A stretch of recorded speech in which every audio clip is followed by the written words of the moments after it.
Heroine தோட்டக்காரரோட பொண்ணு தான் பலாப்பழத்தை திருடிட்டதா சொல்லி இப்போ அவங்களை தேடுற வேலையை ஆரம்பிக்கிறாங்க. இதுக்கு முன்னாடி நிறைய பொண்ணுங்க காணாம போயிருப்பாங்க. அந்த கேஸ பார்த்து ஏதாவது ஐடியா கிடைக்கும்னு நினைக்கிறாங்க. ஆனா ஒரு கேஸ் கூட ரெஜிஸ்டர் பண்ணிருக்க மாட்டாங்க. இதை பத்தி ஹீரோயினுக்கு ஷாக்கிங்கா இருக்கு. ஹீரோயின் ஹீரோ மேல கோவமா இருக்கிறதால ஏதாச்சும் ஹெல்ப் பண்ணணும்னு காணாம போனா பொண்ணோட போன் சிக்னல் கேட்டு வராரு. ஆனா ரெஸ்பாண்ட் பண்ண மாட்டாங்க. இப்போ ஒரு ஆபீசருக்கு ஹெல்ப் பண்றாரு. அதனால போய் இப்ப இவர் கேட்கிற டீடைல்ஸ் எல்லாம் எடுத்து கொடுக்க சொல்லிடுறாரு. அந்த பொண்ணு போனுக்கு யாரெல்லாம் கால் பண்ணாங்கன்ற டீடைல்ஸ் வாங்கிக்கிறாரு. இப்போ ஹீரோயினும் அந்த பொண்ணை பத்தி ஊர்ல விசாரிச்சா அந்த பொண்ணை பத்தி சரியாவே யாரும் பதில் சொல்ல மாட்டாங்க.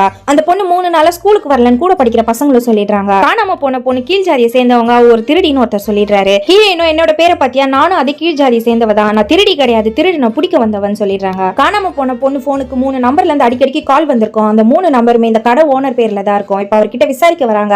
கடை ஓனர் 20 வருஷமா மௌன விரதம் இருப்பார், ஆனால் பேச மாட்டாரு. ஹீரோ விடாம கேட்கறதால இப்ப அவர் அடிச்சு அங்க அனுப்பிடுறாங்க. ஹீரோயின் இப்போ ஒரு பொட்டி கடைக்கு வந்து பான் கிடைக்குமான்னு கேட்கறாங்க. அவனும் இல்லன்னு சொல்லிடுறான். அப்ப நம்ம வேற கடையை பார்க்கணும்னு போறாங்க. இப்பதான் அவன் உங்களுக்கு நான் இருக்குதுன்னு சொல்லி கொடுக்கறான். காணாம போன பொண்ணுடைய போட்டோவை காட்டி இந்த பொண்ணு வந்து பான் வாங்குமான்னு விசாரிக்கிறாங்க. அவன் இல்லன்னு சொல்றான். இப்ப இவங்க அடிச்சு விசாரிச்சதுல அந்த பொண்ணு வந்து கடன் சொல்லி அடிக்கடிக்கு வாங்கியிருக்கோம். இவன் கடைசியா கடன் தர மாட்டேன்னு சொல்லியிருப்பான். அப்ப பக்கத்துல இருக்க பையனும் 2 வாங்கிட்டு போறத பார்த்து எனக்கு ஒன்னு குடுன்னு சொல்லி கேட்கும். அவனை இப்ப குடுக்கறான். இப்ப இந்த பொண்ணு கிட்ட கண்ணாடி எல்லாம் கொடுத்து நீ ஹீரோயின் மாதிரி இருக்கன்னு பேச ஆரம்பிச்சிருப்பாங்க. அந்த பொண்ணு அந்த 3 பேர் கூட தான் போயிருக்கணும்னு சொல்றான். ரிப்போர்ட்டர் தோட்டக்கார பொண்ணு மேல போய் கேஸ் போட்டதை கண்டுபிடிச்சிருப்பாரு. இப்ப தோட்டக்காரர் பேட்டி கொடுத்திருப்பாரு. ஹீரோயின் பொண்ணை கண்டுபிடிக்கிறதுக்கு தான் இந்த போய் சொல்லியிருப்பாங்க. இப்ப ரிப்போர்ட்டர் இந்த விஷயத்தை நியூஸ்ல போடணும்னு வீடியோ ரெக்கார்ட் பண்ணிட்டு இருக்காரு. ஹீரோயினும் இந்த நியூஸ் டிவில போடாதீங்க, உங்களுக்கு வேற ஒரு சென்சேஷனல் நியூஸ் கொடுக்கறேன்னு ஒரு ஃபைல கொடுக்குறாங்க. அந்த ஃபைலை பார்த்த ரிப்போர்ட்டர் பயங்கரமா ஷாக் ஆயிடுறாரு.